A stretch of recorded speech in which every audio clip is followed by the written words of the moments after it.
예, 이교시 말씀 교제하겠습니다.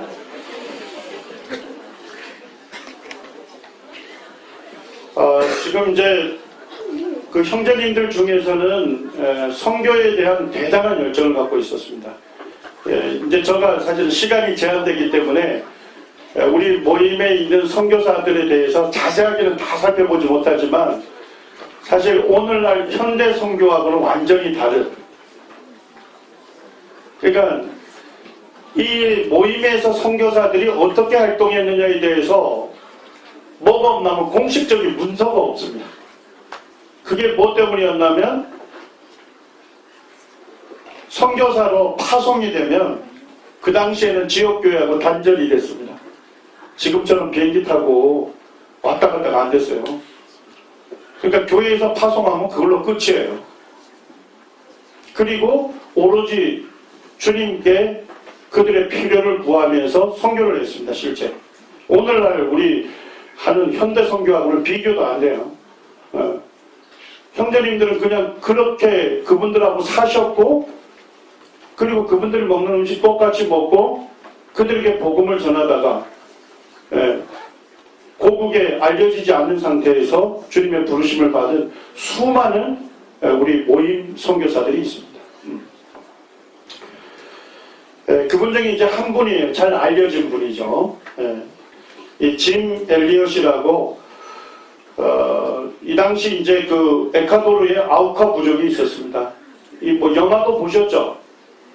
책도 많이 번역되어 있어요. 우리 모임에서도 이 형제님의 삶에 대해서 영광의 문을 지나 전도출판사에서 번역한 거예요. 영광의 문을 지나 이 5명의 선교사들이 이 아우카 부족, 식인 문화를 갖고 있었던 그 아우카 부족에게 복음을 전하기 위해서 30대 초반에 경비행기를 타고 그 부족으로 들어간 거예요. 이 5분 형제님 중에 3분이 모임의 형제님입니다. 5명의 선교사 중에. 그리고 이제 아우카 부족들이 나타났을 때는 바로 창찔림을 당하고 순교를 당하죠. 사실은 형제님들 주머니에 꼰총이 있었지만, 자기를 방어하는 수단이 있었지만 그 사람들에게 총을 발사하지 아니하고 그들에게 생명의 복음을 전해주러 왔기 때문에 그들을 죽일 수가 없었죠.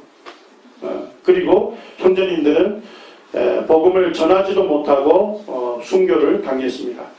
이 소식이 이제 전 미국에 전해지면서 수많은 젊은 분들이 이 선교사로 나아가게 되는 그런 도화선이 됐던 이야기입니다. 이 형제님이 그 자기 일기에 이렇게 기록했답니다. 영원한 것을 위해 영원하지 않는 것을 버리는 자는 절대 뭐가 아니라고요? 바보가 아니라는 것입니다. 영원한 것을 얻기 위해서 영원하지 않는 것들, 돈이라든지 명예라든지 그런 것들을 버리는 자는 절대 바보가 아니라는 것입니다. 이 형제님은 이 일기에서도 이렇게 밝혔는데, 하나님 저를 어서 아우카족에게 보내주소서. 아버지 제 생명을 취하소서. 주님의 뜻이라면 제 피를 취하소서. 주의 삼키는 불로 제 피를 태우소서. 제 것이 아니기에 아끼지 않겠습니다. 주님 가지시옵소서. 다 가지시옵소서. 사실 오늘날 우리가 이와 같은 기도문을 보고서도 기도하기가 어렵죠. 주님께서 내게 생명을 주셨기 때문에 제 인생 전부가 주님의 것입니다. 그러니까 주님께서 사용해 주십시오 하는 고백을 주님 앞에 드렸던 것입니다. 이 전능자의 그늘이라고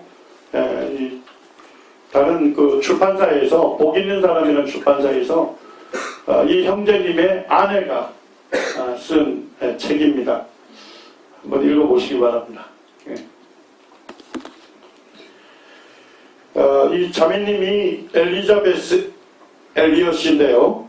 형제님이 순교당한 지 2년 뒤에 자기 딸 벨러리를 데리고 남편을 죽인 이 아우카 부족에게 들어가게 되죠.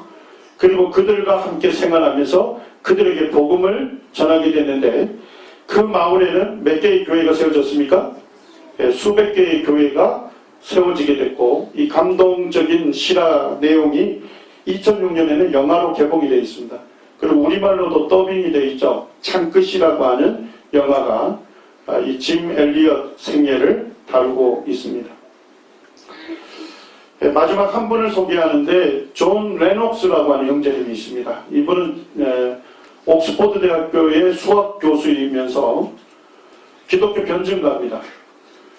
복음주의 기독교를 대표하는 지성인 중에 한 명이고, 현재도 우리 모임에서 목회를 하고 있는 형제님입니다. 이 형제님은 그 스티븐 호킹 잘 아시죠? 이 스티븐 호킹과 같은 무신론자, 그 다음에 리차드 도킨스, 무신론적이고 진화론을 주창하는 아주 그 공격적인 무신론자죠. 리차드 도킨스는 예수님 믿는 사람들이 자녀들에게 기도를 가리키는 걸 보면 열난다는 거예요. 열받는 거예요. 왜? 그들에게 없는 하나님께 없는 하나님인데 거짓말을 가르치기 때문에. 그런 사람이 리차드 도킨스입니다. 이런 쟁쟁한 무신론자들과 함께 공개적인 토론을 펼쳤던 분입니다. 이 레녹스 형제님은 리차드 도킨스하고 2007년에, 2008년에 두 번이나 학회에서 또 TV 토론에서 공개적으로 토론했습니다. 그때 주제가 과학은 하나님을 매장시켰는가? 정말 오늘날 과학이 하나님께서 계시지 않다는 것을 증명했는가? 그렇지 않다는 것입니다. 올바른 과학은 결국 창조주를 인정할 수밖에 없다 하는 것을 공개적으로 변증을 했는데, 우리 성도님들 유튜브에 존 레녹스와 리차드 도킨스 치시면 학회에서 공개 녹음하는 8편의 유튜브가 뜰 겁니다. 다행히도 우리말로 다 번역을 해놨기 때문에 들으시면 굉장히 유익합니다. 보통 공개적인 디베이팅을 할 때 거기에 그 심판원들이 있어요. 그걸 듣고서 누가 더 합리적이고 논리적인 변증을 했는지 평가를 합니다. 이 평가에서 레녹스 형제님이 더 합리적이고 공개적으로 논증을 했다 하는 평가를 받고 있습니다. 그리고 형제님의 대표적인 책이 신을 죽이려는 사람들입니다. 이 책입니다. 두란노에서 나온 신을 죽이려는 사람들. 부제목으로 과학은 신을 매장했는가. 저도 어설픈 그 변증 복음책을 하나 썼는데 이 형제님 책을 읽어보니까 너무 좋아요. 그래서 올바른 과학의 결론은 결국 이 세계를 논리적으로 이해할 수 있는 그러한 뭐랄까요, 체계적이고 의도적으로 설계된 작품의 결과다. 창조주가 있는 것이 오히려 과학적인 올바른 결론이다. 그 얘기를 하는데 저도 어제도 그냥 이 말씀 준비하는데 요거 보다가 제목 보고 또 읽고 했는데 참 좋습니다. 우리 성도님들이 이런 책들을 좀 읽으시면 좋아요. 진화론에 대해서도 한 3개 챕터를 할애해서 진화론의 문제점을 다루는데 아주 훌륭합니다. 아주 훌륭해요. 그 다음에 이제 그 스티븐 호킹의 주장에 대해서 그 빅뱅 이론을 주창하는 것이 얼마나 논리적으로 허구인가 하는 것을 철학적으로 변증한 책이 빅뱅인가 창조인가. 이것도 이제 우리말로 번역되어 있습니다. 그 다음에 이제 그 형제들의 집, 우리 이종수 형제님이 하는 거기에 그 성경의 핵심 용어 해설 이렇게 되어 있는데 사실은 복음을 변증하는 책입니다. 좀 제목이 마음에 안 들어요. 제가 볼 때는 복음의 변증 이렇게 썼으면 더 많은 분들의 손을 펼 텐데 핵심 용어 뭐 이렇게 딱딱한 느낌이 들잖아요. 하여튼 이 책도 복음을 잘 변증하고 있는 책입니다. 이게 크리스토퍼 히친스라고 하는 아주 그 수많은 사람들을 이 지옥으로 이끌고 있는 이 무신론자인데 이분하고도 레녹스 형제님 공개적인 논쟁을 했습니다. 그 다음에 뭐 그 이외에도 많은 분들 그 이 무신론의 대가라고 하는 분들과 하나님은 존재하시는가 하는 주제로 이 공개적인 논쟁을 펼쳤습니다. 존 레녹스 형제님은 그 올해 있었던 형제 수양회에서도 지금 말씀을 전하시고, 이게 좀 푸짐하게 보시는 형제님 보이죠? 최추민 형제님이 거기 참석했는데 그 레녹스 형제님과 함께 사진도 이렇게 찍으셨더라고요. 그 이외에도 많은 알려진 그 분들이 계신데 사실 우리가 이 시간에 다 살펴보기는 어렵습니다. 제가 이제 좀 살펴보면서 느꼈던 것은 뭐냐면 19세기에 일어났던 이와 같은 영적인 대부흥이 활활 타오르다가 사그러진 것이 아니구나. 20세기에도 여전히 오늘날도 형제님들이 말씀에 대한 그와 같은 확신 속에서 말씀에 순종하고 전하는 데 열정을 품고 있다 하는 것을 이제 제가 보게 되는데요. 크게 한 4가지로 볼 수 있습니다. 형제님들은 무한 성경에 대한 뭡니까? 변호입니다. 이 성경 말씀이 오류가 전혀 없는 신뢰할 만한 하나님의 말씀이라는 것을 면밀하게 연구해서 논문을 쓰고 책으로 저술해서 복음적인 그런 많은 성경 교사들한테 아주 지대한 영향을, 어마어마한 영향을 미쳤던 것입니다. 무한 성경에 대한 변호뿐만 아니라 말씀에 대한 뭡니까? 전적인 순종이었습니다. 이 말씀을 올바르게 해석했을 뿐만 아니라 그것이 하나님의 말씀으로 받아들여졌을 때는 전적으로 그 말씀에 순종하는 삶을 형제님들이 살았다는 것입니다. 이 두 번째는 형제님들은 이 성경 예언에 대한 연구를 많이 했습니다. 그래서 주의 재림에 대한 열망이 있었습니다. 그리고 주님의 오심을 준비하기 위해서 땅끝까지 복음을 전해야 한다는 이 선교에 대한 열정, 이 복음 전도에 대한 열정을 가졌습니다. 그 다음에 형제님들은 주님께 대한 예배, 우리가 오늘 아침에도 떡과 잔을 통해서 우리가 주님을 기념하고 주님께 찬양과 경배를 드렸잖아요. 그것으로 끝난 것이 아닙니다. 오늘날 우리가 예배에 참석하게 되면 많은 형제님들이 감사드리는 것 중에 하나가 주님은 나를 구원해 주셨는데 저는 여전히 연약하다. 물론 겸손한 표현일 수 있습니다만 오직 주님만이 우리를 다스리시는 선하신 왕이 되시고 그분만이 우리의 구주가 되시기 때문에 우리의 찬양과 경배를 받으시기에 합당하다는 감사와 찬양을 드릴 뿐만 아니라 단지 주일날 드려지는 건 뭡니까? 한 주의 첫 시간을 이 떡과 잔을 통해서 예배로 뭐 하는 거죠? 시작하는 것입니다. 거기서 맞춰진다면 그 예배는 아무 의미가 없는 것입니다. 실제 말뿐인 예배고 말뿐인 고백이고 말뿐인 감사예요. 그렇지만 주일날 아침에 드려진 이 주님 앞에 드려진 감사와 찬양이 뭡니까? 어디로 이어져야 돼요? 가정과 일터로 이어졌다는 것입니다. 여전히 가정에서도 여전히 일터에서도 우리의 찬양을 받기에 합당하신 유일한 분은 오직 우리의 구주 예수 그리스도 한 분이시다.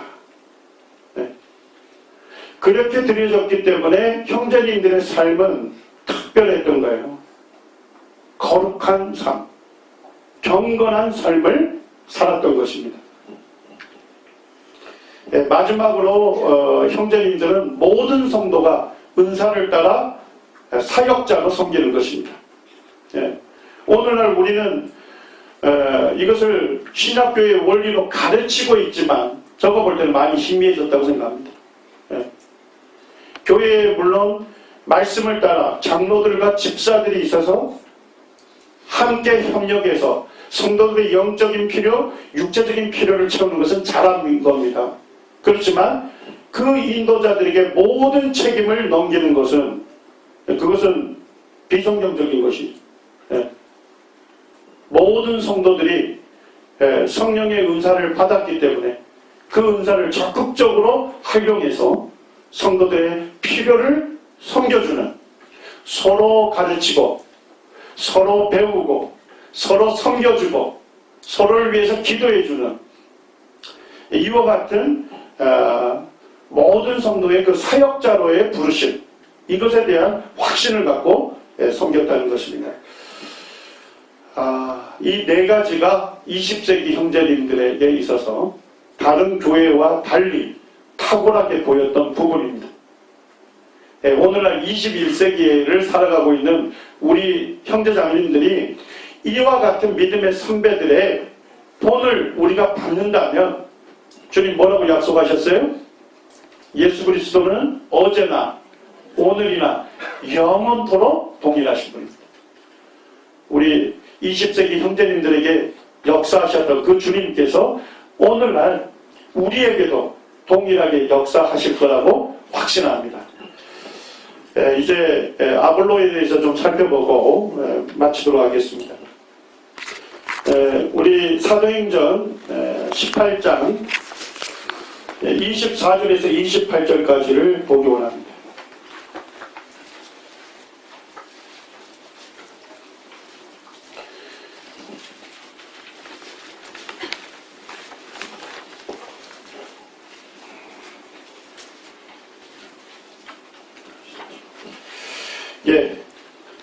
저하고 교독하시죠? 24절에서 28절까지 교독하도록 하겠습니다.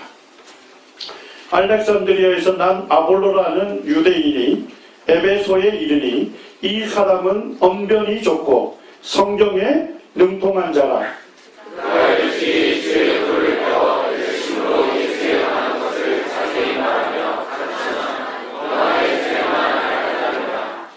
그가 해당에서 담대히 말하기 시작하거늘 브리스길라와 아굴라가 듣고 데려다가 하나님의 도를 더 정확하게 풀어 이르더라.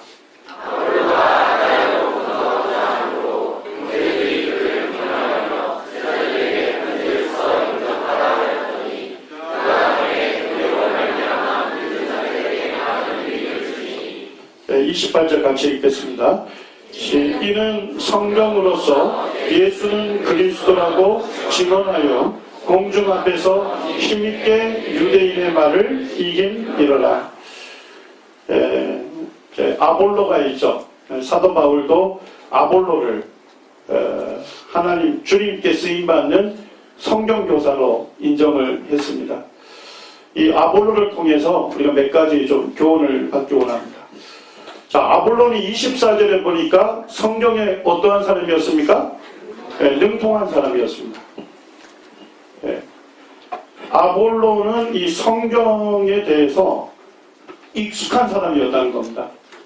좀 더 기계적으로 표현하면 자동차를 고치는 그 자동차 정비사 있죠.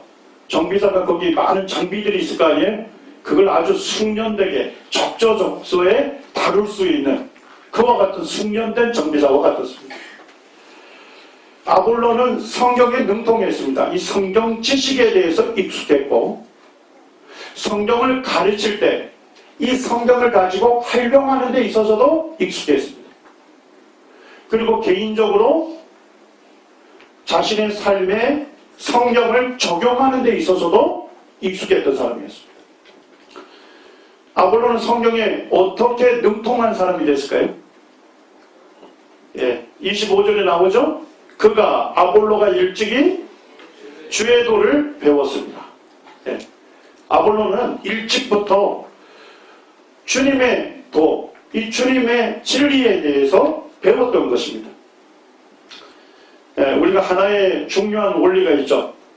잘 잘 배우지 아니하고 잘 가르칠 수 있는 사람은 없습니다. 아볼로가 일찍부터 이 예수님에 관한 진리에 대해서 잘 배웠기 때문에 그는 성경에 능통할 수 있었어요. 성경 지식에 능통하고 활용에 능통하고 개인적인 삶에 적용하는데 능통했던 것이죠. 우리 교사된 우리 형제자매님 또 저가 이런 성경을 잘 배워서 우리가 성경에 능통한 그와 같은 교사들로 세워지기를 원하는 마음이 있습니다. 자, 아볼로를 통해서 두 번째 배울 게 있습니다. 이 아볼로가 예수에 관한 것을 자세히 어떻게 했습니까? 말하며 가르쳤습니다. 자, 그런데 이 예수님에 관한 것을 자세하게 말했다, 전했다는 거죠. 전도하면서 가르쳤는데 그가 어떻게 가르쳤습니까? 열심으로 가르쳤습니다. 다른 번역으로 보면 열정적으로 가르쳤다 이렇게 됩니다.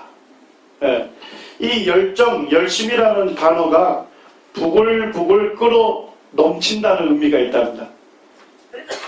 자, 우리 주전자에 물을 담아둘 수 있죠? 자, 그리고 이제 우리가 불을 가하면 어떻습니까? 물이 따뜻해지겠죠? 더 가하면요? 부글부글 끓겠죠? 더 가하면요? 뜨거운 김이 빠져나오면서 주전자의 뚜껑이 들썩들썩하죠. 더 가하면요, 뜨거운 물이 부글부글 바깥으로 흘러 넘치는 것입니다.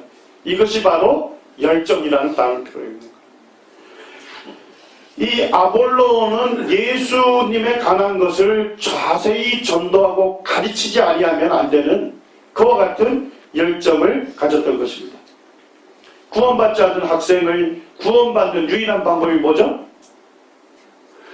구원받지 않은 학생을 구원으로 인도하는 유일한 방법이 뭡니까? 우리 교사들이 어떻게 하면 되죠? 예수님에 관한 것을 자세하게 전해주고 가르쳐주면 되는 것입니다. 어떻게 하면 학생들을 영적으로 성장시킬 수 있을까요? 유일한 방법이 뭡니까? 예수님에 관한 것을 자세하게 전해주시고 가르치신다면 그 말씀 속에서 주님께서 역사하셔서 그의 마음을 변화시키고 삶을 변화시킬 것입니다. 우리 형제자매님들이 이 아볼로처럼 열정을 갖고 예수님에 관해서 자세하게 정확하게 전하고 가르치는 우리가 되기를 원하는 마음이 있습니다. 이 아볼로를 통해서 세 번째 우리가 배울 점이 있습니다. 아볼로는 열정적으로 전했잖아요. 그리고 26절에 보니까 아볼로가 해당해서 어떻게 말했죠? 담대하게 말했습니다. 예수님에 관해서 자세하게 말하고 가르쳤지만 그에게 좀 부족한 부분이 있었어요. 뭐였습니까? 요한의 세례만 알따르니라. 그러니까 예수님에 관한 진리에 대해서 그는 자세하게 말할 수 있었고 가르칠 수 있었지만 예수님에 관한 진리에 대해서 좀 부족한 부분이 있었다는 것입니다. 그것이 뭐냐면 요한의 세례만 알고 있었던 거죠. 그러니까 세례 요한이 전한 회개의 세례에 대해서는 잘 알고 있었는데 회개한 자가 예수 그리스도를 믿을 때 무엇이 임합니까? 성령이 우리에게 임하시는 이 성령으로 세례받는 것에 대해서는 아마 잘 알지 못했던 것 같아요. 어쨌든 아볼로는 좀 부족한 부분이 있었습니다. 자, 그런데 아볼로가 예수님에 관해서 자세하게 전하고 가르치는 그리고 담대하게 전했는데 그 자리에 있는 한 부부가 이 아볼로의 좀 부족한 부분에 대해서 눈치챈 분들이 있어요. 그분들이 누굽니까? 브루스길라와 아볼라 부부입니다. 저 아볼라라는 성경교사가 아주 정확하게 예수님에 대해서 전하고 가르쳤지만 예수님에 관한 진리 중에 부족하게 알고 있는 부분이 있었던 겁니다. 자, 그래서 이 브루스길라와 아볼라 부부가 공개적으로 부족한 부분을 교정해 줬습니까? 아니죠. 그런 말씀이 없습니다. 성경에 보니까 브루스길라와 아굴라가 듣고 어떻게 했습니까? 데려다가 이렇게 되어 있습니다. 영어 성경에 보니까 집으로 초대했다 이렇게 되어 있어요. 그래서 아마 해당에서 아볼로의 예수님에 대한 전도가 맞춰졌을 때 아마도 브루스길라와 아굴라 부부가 이 아볼로에게 찾아가서 오늘 예수님에 관해서 아주 자세하게 전하고 가르쳐 준 것에 대해서 아마 감사를 표시했을 것 같아요. 그러면서 오늘 저녁 우리 집에 오셔서 함께 식사하자 하는 초대를 한 것 같습니다. 그리고 이제 아볼로가 갔겠죠. 가니까 뭐예요? 식탁에는 뭐예요? 아주 따뜻한 음식이 김이 모락 나면서 아주 좋은 향이 나는 그 식사가 준비됐던 것 같습니다. 그리고 바로 좀 오늘 전한 말씀 중에 좀 문제가 있는 게 있는데 이렇게 안 했겠죠. 아무 얘기 안 하고 식사를 맛있게 했을 것 같습니다. 이 맛있는 식사가 우리 입에 들어가면 어떻게 돼요? 뭐가 열려요? 마음이 열리잖아요. 그래서 제가 볼 때는 제 추론입니다만 아마 아볼로가 맛있는 음식을 먹고 마음이 열려서 아마 그 브리스길라와 아굴라 부부에게 이렇게 얘기했을지 몰라요. 오늘 제가 예수님에 대해서 전했는데 오늘 혹시 말씀을 들으면서 제게 좀 조언이나 고면해 줄 부분이 있으시면 좀 말씀해 주십시오. 제 생각입니다. 어쨌든 브리스길라와 아굴라는 아볼로를 데려다가 하나님의 도를 어떻게 했습니까? 더 정확하게 풀어 이르더라. 하나님에 관한 진리를 더 정확하게 풀어서 알려주었습니다. 자, 그런데 아볼로가 받지 않았다는 얘기가 있습니까? 없죠? 아볼로는 예수님에 관한 부족하게 알고 있는 진리에 대해서 더 정확하게 풀어서 설명해 줬을 때 그것을 바꿔서 교정할 수 있었던 그런 겸손한 인격을 가진 사람입니다. 사실 아볼로는 어떤 사람이었습니까? 성경에 능통한 사람이었잖아요. 예수님에 관해서 자세하게 전하고 가르치는 사람이었죠. 그것도 뭐예요? 열정적으로 가르쳤죠. 담대하게 가르쳤죠. 자, 요 정도 되면요. 다른 사람의 조언과 권면을 받기가 어려워질 수 있습니다. 그런데도 불구하고 이 교사였던 아볼로는 겸손하게 그것을 바꿔서 자기 부족한 부분을 교정하고 예수님에 관하여 더 정확한 진리를 그가 알게 된 것입니다. 우리가 세 번째로는 이 아볼로처럼 우리가 겸손한 인격을 가져서 우리가 평생 예수 그리스도를 배우는 학생으로 평생 학도로 우리가 모두 이렇게 세워져 가기를 원하는 마음이 있습니다. 마지막으로 아볼로를 통해서 우리가 교훈받기를 원합니다.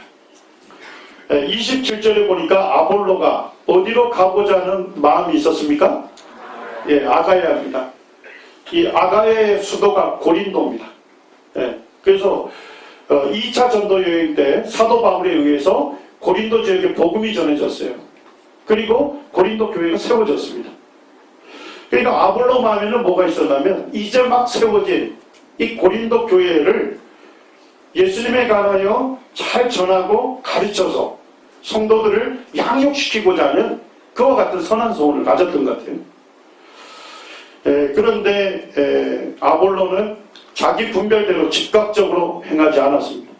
그리고 독단적으로 행하지도 않았습니다. 거기에 보니까 아볼로가 아가야로 건너가고자 함으로 형제들이 그를 어떻게 했습니까? 격려하며 제자들에게 편지를 뭐 했습니까? 써서 영접하라 하였더니 아볼로는 아가야에 가서 말씀을 가르치고자 하는 소원이 있었는데 즉각적으로 떠난 것이 아닙니다. 형제님들과 논의를 했겠죠? 기도 요청을 하고 형제님들의 분별을 존중하고 교회와 함께 일했던 사람입니다. 교회의 청거를 받아서 이 고린도 교회로 가게 됐고 하나님의 은혜로 말미암아 믿는 자들에게 많은 유익을 주게 됐습니다. 그리고 고린도에 있는 유대인들이 많았는데 이 유대인들의 공격이 심했던 것 같습니다. 그래서 28절에 보니까 아볼로는 성경으로서 예수는 누구시다? 그리스도다. 구약 성경에서 예언되어 있는 그 메시아가, 그 그리스도가 바로 예수님이시다 하는 것을 공중 앞에서 힘있게 변증하고 전도를 해서 유대인들의 말을 이겼다 이렇게 되어 있습니다. 많은 유대인들이 고린도 교회 성도들로 더해진 것을 볼 수 있습니다. 그래서 이 아볼로처럼 우리가 그 형제님들의 분별을 존중하고 교회와 함께 일하는 그런 교사들로 세워지기를 원합니다. 우리 이제 주일학교 학생회도 하나의 부서잖아요. 그죠? 그와 같은 일들을 장로들과 또 형제님들과 의논하면서 형제님들의 또 의견, 또 분별, 조언들을 함께 받으면서 그거를 주일학생들과 학생들을 가르치는데 적극적으로 반영해서 교회와 함께 사역하는 그런 교사들로 우리가 세워지기를 원합니다. 제가 준비한 말씀은 이제 다 이렇게 마쳐졌는데요. 사실 우리 예배당이 지금 굉장히 좁아 보여요. 그래서 굉장히 주일날은 바쁜 일정들이 많잖아요. 근데 먼 곳에서 부랴부랴 이곳까지 오셔서 함께 말씀을 교제하고 또 본인이 배울 부분들은 또 분반을 통해서 또 배우고자 하고 이런 열정 있는 교사들로부터 배우는 우리 학생들과 또 어린아이들은 굉장히 행복하다 하는 생각을 해봅니다. 감사합니다. 기도하고 마치도록 하겠습니다. 자비로우신 아버지 하나님 감사합니다. 저희에게 먼저 큰 은혜를 베푸셔서 우리 주 예수 그리스도를 알고 믿게 하시며 주님의 몸된 교회에서 주님을 예배하며 또 주님으로 교제하며 또 주의 말씀을 가르치고 전하는 교사들로 저희들을 세워주셔서 감사를 드립니다. 아버지 하나님 오늘날 사단이 수많은 거짓된 문화와 이론들을 통해서 오늘날 어린아이들과 또 학생들의 그들의 마음을 노략하며 참 그들을 주님에게서 멀어지게 하는 그와 같은 악한 문화 가운데 저희가 섬기고 있사온데 아버지 하나님 저희들이 성경교사인 아볼로처럼 열정을 품은 교사들로 세워지게 하시고 또한 20세기의 믿음의 선배들처럼 저희들이 하나님의 말씀을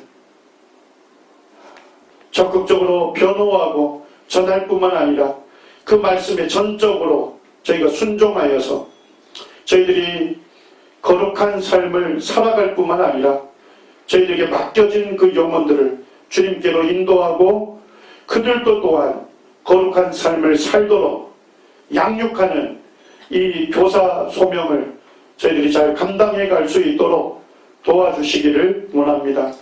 아버지 하나님 이제 나머지 일정도 있습니다. 그 일정 가운데 하나님께서 풍성한 은혜를 베푸셔서 저희들에게 꼭 필요한 유익한 말씀들을 저희가 배울 수 있도록 이 시간들을 활용하여 주시기를 원합니다. 감사드릴 때 주 예수님의 이름으로 기도드립니다. 아멘. 네, 수고하셨습니다.